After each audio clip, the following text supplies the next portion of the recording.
കണ്ണീരോടെയുള്ള പ്രാർത്ഥനയ്ക്ക് ദൈവസന്നിധിയിൽ വലിയ വിലയുണ്ട്. ആ പ്രാർത്ഥന ഒരിക്കലും അവിടുന്ന് നിരസിക്കുകയില്ല. ദൈവസന്നിധിയിൽ നീ ഒഴുക്കിയ കണ്ണുനീർ ഒരിക്കലും പാഴായി പോകില്ല. അതിന് ഉത്തരം ലഭിക്കുക തന്നെ ചെയ്യും.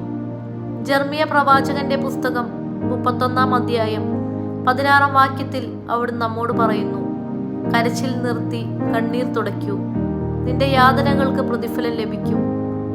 വീണ്ടും സങ്കീർത്തന പുസ്തകം 56-ാം അധ്യായം 8-ാം വാക്യത്തിൽ അവിടുന്ന് നമ്മോട് പറയുന്നു, അവിടുന്ന് എൻ്റെ അലച്ചിലുകൾ എണ്ണിയിട്ടുണ്ട്, എൻ്റെ കണ്ണീർ കണങ്ങൾ അങ്ങ് കുപ്പിയിൽ ശേഖരിച്ചിട്ടുണ്ട്, അവ അങ്ങയുടെ ഗ്രന്ഥത്തിലുണ്ടല്ലോ.